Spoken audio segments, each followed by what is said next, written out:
महाराष्ट्रातले 7 राज्यसभेचे खासदार निवृत्त होत आहेत आणि 16 मार्चला या 7 जागांवर निवडणूक होते आहे. यातला महत्वाचा मुद्दा इतकाच आहे की भाजप कुणाला धक्का देणार. भाजपचं धक्का तंत्र आपल्याला माहिती आहे. जुनी नावं अजिबात रिपीट होणार नाहीत. मग नव्या नावांमध्ये विनोद तावडे यांचं नाव असेल का, जे राष्ट्रीय राजकारणामध्ये भाजपच्या सक्रिय आहेत पण महाराष्ट्रात नाहीत, मोठे नेते झाले आहेत. महाविकास आघाडी करून खरंच शरद पवारांना पुन्हा एकदा राज्यसभेवर पाठवलं जाईल का, की शरद पवारांच्या नावामुळे काँग्रेसमध्ये कमालीची अस्वस्थता एका गटामध्ये का पसरली आहे आणि शरद पवारांच्या नावाला या गटाची अजिबात पसंती नाही. याचं कारण शरद पवार यांच्या राष्ट्रवादी काँग्रेस पक्षाचं, अजित पवार गटाच्या राष्ट्रवादी काँग्रेस पक्षामध्ये विलीनीकरण होईल का, दोन्ही पक्ष एकत्र आले तर मग पुन्हा एनडीएच्या सत्तेमध्ये दिल्लीत आणि महाराष्ट्रामध्ये ते सहभागी होतील का, अशा प्रकारचा काँग्रेसमध्ये संशय एका गटानं व्यक्त केलेला आहे. याशिवाय महाराष्ट्रातलेच केंद्रीय राज्यमंत्री रामदास आठवले यांनाच रिपीट केलं जाईल आणि त्यांचं मंत्रिपद वाचवलं जाईल की कुठल्या दिल्लीतल्या किंवा राष्ट्रीय दलित नेत्याला भाजप पुढे आणण्याचा प्रयत्न करेल. हे अनेक मुद्दे अत्यंत महत्वाचे. आणि त्याशिवाय एक जागा ही अजित पवार गटाला मिळणार आहे. त्यात पार्थ पवार यांचं नाव आता घोटाळ्यातनं बाहेर पडल्यानंतर त्यांची वर्णी लागेल का, असे सगळे प्रश्न आहेत. आणि म्हणून या 7 जागांवर कोण कोण येईल याची उत्सुकता वेगवेगळ्या पक्षातल्या लोकांनाही लागून राहिली आहे, कारण सर्व निर्णय हे दिल्लीत होणार आहे. नमस्कार, मी मनोज भोयर नवराष्ट्र डिजिटल मध्ये आपल्या सर्वांचं स्वागत करतो. शरद पवार, फौजिया खान, 2 राष्ट्रवादी काँग्रेसचे नेते हे निवृत्त होत आहेत आणि आता या राष्ट्रवादीची 2 गट झाल्यानंतर राष्ट्रवादी काँग्रेसमधनं शरद पवार काय किंवा आणखी कुणी काय, कुणालाही निवडून यायचं असेल तर स्वबळावर ते निवडून येऊ शकत नाही. इतकी दारुण अवस्था या गटाची झाली आहे. शरद पवारांच्या मनात नेमकं काय आहे हे कळायला मार्ग नाही, कारण त्यांचं वय आहे 85. अलीकडे प्रकृतीची काही कारण सुद्धा पुढे येत आहे सातत्यानं, आणि त्यामुळे शरद पवार पुन्हा एकदा राज्यसभेवर जातील का, हा सर्वात महत्वाचा मुद्दा आहे. पण शरद पवार स्वतः इच्छुक आहे का हे कळायला मार्ग नाही. आणि हे अजिबात इतक्या लवकर शरद पवारही कळू देणार नाही. भलेही संजय राऊतांनी म्हटलंय की महाविकास आघाडीनं शरद पवारांनाच राज्यसभेवर पाठवायला पाहिजे, कारण या पक्षाची महाविकास आघाडीची एकूणच संख्या ही 46 आहे आणि 37 आमदारांची गरज ही एका राज्यसभा उमेदवाराला जिंकून येण्यासाठी लागते आहे. सर्वात जास्त संख्या ही महायुतीकडे आहे आणि महायुतीच्या तुलनेमध्ये महाविकास आघाडी कमकुवत आहे. 2026 मध्ये या राज्यसभेचं महाराष्ट्रातलं चित्र बदलणार आहे. यापूर्वी महाराष्ट्रात राज्यसभेवरून 19 खासदार हे निवडून गेले. भाजप आघाडीकडे 12 आणि महाविकास आघाडीकडे 7. पण आता 2 टप्प्यामध्ये राज्यसभेची निवडणूक होत असताना पहिल्या टप्प्यामध्येच एकच केवळ महाविकास आघाडीकडे राज्यसभेचा खासदार निवडून आणण्याची ताकद आहे. इतकं हे राजकीय चित्र झपाट्याने बदलते आणि राज्यसभेमधली एनडीएची एकूण संख्या सुद्धा वेगानं वाढते. भलेही महाराष्ट्रातनं खासदारांची संख्या त्यांची कमी झाली असेल. आता रामदास आठवले, डॉक्टर भागवत कराड, धैर्यशील पाटील, रजनी पाटील, प्रियंका चतुर्वेदी, आता हे असे एकूण 7 आमदार आहेत. पण या 7ही खासदार आहेत आणि या 7ही खासदारांपैकी कुणीही रिपीट होण्याची शक्यता नाही. फक्त रामदास आठवले आणि शरद पवार यांची शक्यता ही जास्त आहे. काँग्रेस आणि राष्ट्रवादी सोबत सत्तेत असणारे रामदास आठवले मग एनडीए मध्ये सहभागी झाले आणि भाजपच्याच पाठिंब्यानं ते सातत्यानं राज्यसभेमध्ये जात आहेत आणि मंत्री सुद्धा होत आहेत. यावेळी त्यांना आपलं मंत्रिपद वाचवायचं असेल तर त्यांना भाजपचा पाठिंबा राज्यसभेवर निवडून येण्यासाठी महाराष्ट्रातून लागणार आहे. यापूर्वी ते मध्य प्रदेशमध्ये सुद्धा राज्यसभेवर गेले होते.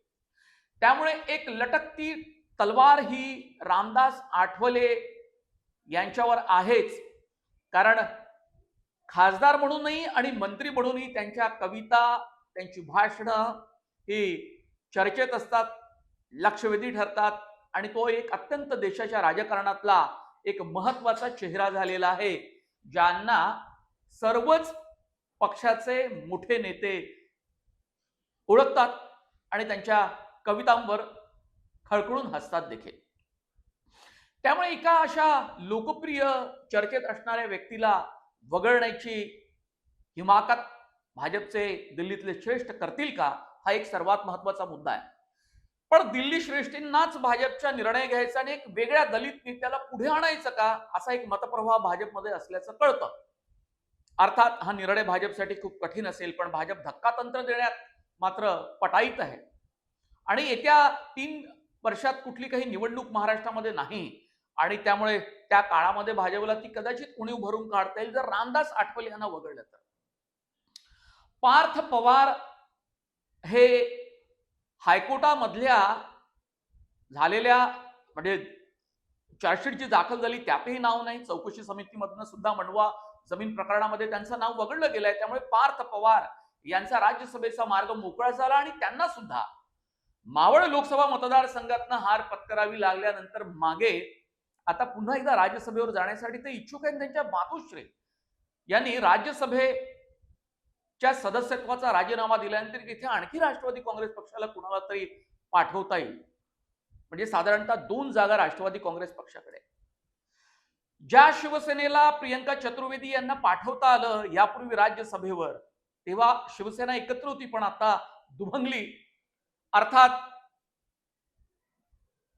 शिवसेना शिंदे गटाकडे 1 जागा आहे, तेवढीच त्यांची ताकद आहे, पण 20 मते त्यांची अतिरिक्त आहे. मग राहुल शेवाळे आणि संजय निरुपम ही 2 नावं आहेत शिवसेना शिंदे गटाकडे. लोकसभेमध्ये हार पत्करावी लागल्यानंतर राहुल शेवाळे तरी सुद्धा दिल्लीच्या राजकारणामध्ये, मुंबई महानगरपालिकेच्या राजकारणामध्ये अग्रेसर असतात आणि त्यांना पुढे केलं जातं. त्यांना पुन्हा एकदा राज्यसभेवर जाण्याची इच्छा आहे. पण काँग्रेसमधून शिंदे सेनेमध्ये आलेल्या संजय निरुपम यांची सुद्धा इच्छा आहे, कारण त्यांनी लोकसभेतही खासदार होते आणि राज्यसभेमध्येही होते आणि ते अत्यंत आक्रमक प्रवक्ते आहेत. तशा प्रकारची मांडणी गेल्या काही या राज्यसभेच्या निवडणुकीला लक्षात घेऊन त्यांनी आणखी आक्रमक आपली भाषा वापरायला सुरुवात केली आणि शिंदे सेनेची बाजू ते मांडून ठरतात, कारण त्यांना पुन्हा एकदा राज्यसभेचे वेध लागले. ही 2 नावं शिंदे सेनेत आहेत. पार्थ पवारशिवाय राष्ट्रवादी काँग्रेसमध्ये कुठलंही नाव नाही. भाजपमध्ये विनोद तावडे यांचं नाव सर्वात जास्त चर्चेत आलेलं आहे, कारण विजय रहाटकर आणि याशिवाय आणखी काही नावांचा उल्लेख होतोय. पण भागवत कराड आणि धैर्यशील पाटील पेंडसे या दोघांना पुन्हा एकदा रिपीट केलं जाणार नाही, कारण भाजप साधारणतः 6 वर्षाची राज्यसभेची मुदत संपल्यानंतर त्या व्यक्तीला रिपीट करत नाही, दुसऱ्या एका नव्या व्यक्तीला संधी दिली जाते आणि ती संधी कुणाला मिळेल याबाबत कुणीही काहीही शक्यता सुद्धा वर्तवू शकत नाही. कारण छत्रपती संभाजीनगरच्या भागवत कराडांना ही संधी मिळेल आणि त्यांना केंद्रीय अर्थमंत्रीपद सुद्धा मिळेल अशी सुद्धा शक्यता नव्हती. आडाखे कोणी बांधले नव्हते आणि पेणच्या धैर्यशील पाटील यांना सुद्धा राज्यसभेत जायला मिळेल किंवा नाही याबाबत कुणीही काही अंदाज वर्तवला नव्हता आणि अचानक धैर्यशील पाटील यांचं नाव पुढे आलं. आता तर भाजपकडे एकूणच संख्या 7 पैकी 6 एनडीएचे खासदार निवडून येतील इतकी संख्या आणि त्यापैकी 4 भाजपचे निवडून येणार आहेत, 2 येणार आहेत, 1 अजित पवार गट आणि 1 शिंदे गट, म्हणजे 6 आणि 7वी जागा महाविकास आघाडीला. आता काँग्रेसमध्ये मुळातच का अस्वस्थता शरद पवार यांच्या नावाला धरून आहे, तर त्यांना असं वाटतंय की शरद पवार यांच्या पक्षाची जवळीक सुद्धा भाजपशी वाढते आहे, विलिनीकरणाचा मुद्दा सुद्धा जोर धरतोय आणि असं सगळं जर झालं तर महाविकास आघाडीकडे जी जागा आहे ती सुद्धा महायुतीकडे जाईल आणि मग राज्यसभेतलं संख्याबळ सुद्धा जे आहे आता ते आणखी घटेल. शरद पवारांच्या बाबतीत मुळात काँग्रेसच्या एका गटामध्ये ज्याच्यामध्ये ज्येष्ठ नेते आहेत त्यांच्यामध्ये एवढी शंका निर्माण होण्याचं कारण काय आहे, तर विलिनीकरण जर झालं तर मग सत्तेमध्ये बसण्यावाचून त्यांच्यासमोर पर्याय राहणार नाही. मग सुप्रिया सुळे केंद्रीय मंत्री होतील, रोहित पवार मंत्रिमंडळात जातील. पण आत्ताच्या घडीला अजितदादांच्या विमान अपघातामुळे जी सुनील तटकरे आणि प्रफुल्ल पटेल यांच्यावर जी काही शंका व्यक्त केली जाते, त्यामुळे विलिनीकरण झाल्यानंतर सुद्धा मुळात विलिनीकरण होईल का, आणि विलिनीकरण झाल्यानंतर मग हा भुजबळ, मुंडे आणि प्रफुल्ल पटेल आणि तटकरेंचा गट नेमकं काय करेल, की पुन्हा एकदा राष्ट्रवादीवर वर्चस्व निर्माण करण्याचा प्रयत्न हा शरद पवार यांच्याकडून होईल. आणि तसं झालं तर शरद पवारांना पुन्हा एकदा राजकारणात सक्रिय व्हावं लागेल. अशा सगळ्याच गोष्टींची चर्चा होत असताना काँग्रेसच्या मनामध्ये मात्र ही पक्की खात्री आहे काही नेत्यांमध्ये, ज्यांची बैठकच मुळात आता बुधवारी झाली, आणि त्या बैठकीमध्ये असा एक मतप्रवाह होता की शरद पवारांच्या नावाला समर्थन देऊ नये. पण मुळात शरद पवारांच्या नावाला समर्थन दिलं नाही तर जास्त संख्या ही ठाकरेंकडे 20 आमदार, काँग्रेसकडे 16, शरद पवारांकडे 10, एकूण 46, 37 मतं एका उमेदवारासाठी राज्यसभेसाठी लागतात. आणि म्हणून मग ठाकरेंना जर विधान परिषदेमध्ये म्हणजे एप्रिल महिन्यात तेही निवृत्त होत आहे, पुढच्या मार्च एप्रिलमध्ये जर विधान परिषदेवर पुन्हा एकदा उद्धव ठाकरे यांना जायचं असेल तर काँग्रेसला समर्थन द्यावं लागेल. आणि जर काँग्रेसला समर्थन द्यायचं असेल तर मग ठाकरे म्हणजे ठाकरेंना जर समर्थन द्यायचं असेल विधान परिषदेमध्ये पाठवण्यासाठी, तर मग काँग्रेस आपल्यासाठी ही जागा मागू शकते जर शरद पवार लढले नाही तर. आणि शरद पवारांनी लढायचं ठरवलं आणि त्यांच्या नावावर एकमत झालं तर काँग्रेसमध्ये कोंडी होऊ शकते. काँग्रेसचं म्हणणं असं आहे की विधान परिषदेमध्ये जाण्यासाठी सुद्धा आपल्याकडे 16 मतं असून सुद्धा आपल्याला काही करता येणार नाही. म्हणजे विधान परिषदेची जागा गेली, राज्यसभेत जाण्यासाठी पुरेसं स्वबळाचं काही स्वबळ नाही, संख्याबळ नाही, त्याच्यामुळे राज्यसभेत जाता येणार नाही. म्हणजे दोन्हीकडे काँग्रेसला रिकाम्या हातानं परतावं लागणार आहे. आणि अशा परिस्थितीमध्ये मग काँग्रेसचं म्हणणं आहे की शरद पवार जर लढवण्यास इच्छुक नसेल तर ती जागा आम्हाला राज्यसभेची मिळावी. कारण आता स्थानिक स्वराज्य संस्थांच्या निवडणुकीमध्ये पण बऱ्यापैकी यश काँग्रेसला मिळालेलं आहे. आणि तरुण एका उमेदवाराला पुढं करण्यात यावं असं त्यांचं म्हणणं आहे त्या गटाचं. अर्थात दिल्लीमध्ये या संदर्भामध्ये निर्णय होईल की नेमकी काय रणनीती ही काँग्रेसची असली पाहिजे.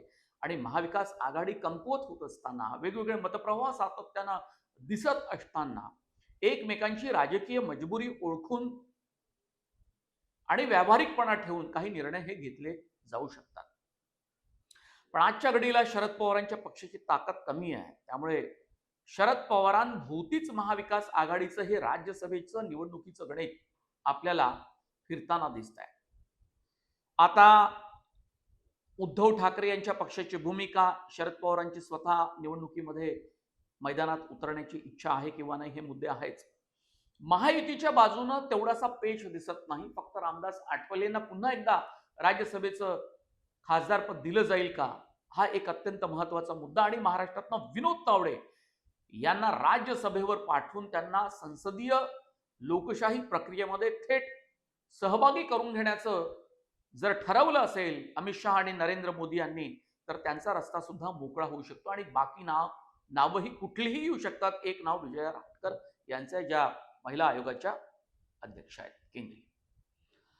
यातले वेगवेगळे पदार आम्ही तुम्हाला समजावून सांगण्याचा प्रयत्न केला, पण वेळेवरती नेमकं काय होईल हे आपल्याला माहित नाही. आजच्या घडीला खूप मोठी ताकद महायुतीकडे आहे. त्यांच्याकडे 132 भाजपकडे, 41 अजित पवार गटाकडे आणि 57 शिंदेकडे आहे.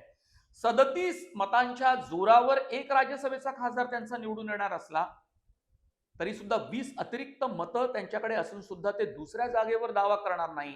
आणि दावा केला तरी भाजपला तो अमान्य असेल. त्यामुळे भाजपला सर्वाधिक राज्यसभेवर आपले खासदार पाठवायचे, त्याची एकूण 4 ही संख्या होत्या. तुम्हाला काय वाटतं, तुमची मतं नेमकी काय आहे? तुम्हाला वाटतं खरंच की शरद पवार राज्यसभेवर जाण्यासाठी इच्छुक होतील किंवा लढतील किंवा ते निवडून येतील आणि पुन्हा एकदा राष्ट्रीय राजकारणात सक्रिय होतील? पार्थ पवार यांना राज्यसभेमध्ये पाठवण्यासाठीचा मार्ग मोकळा झाला तरी तसा निर्णय होईल का? आणि महाराष्ट्रात विनोद तावडे हे राज्यसभेवर जातील का? याबाबत तुमची मतं काय ही सुद्धा नोंदवा. नवराष्ट्र डिजिटल या चॅनलला सबस्क्राईब करा. बेल आयकॉनवर बटन दाबा म्हणजे तुम्हाला व्हिडिओचे नोटिफिकेशन मिळत राहील. ते जास्त महत्वाचं आहे. शिवाय हे सगळे व्हिडिओ नवराष्ट्र डिजिटलवरचे तुम्हाला इंस्टाग्राम, फेसबुक आणि एक्स वरती सुद्धा दिसतील. या तिन्ही सोशल मीडियाच्या हँडल्सला फॉलो करा. खूप धन्यवाद. नमस्कार.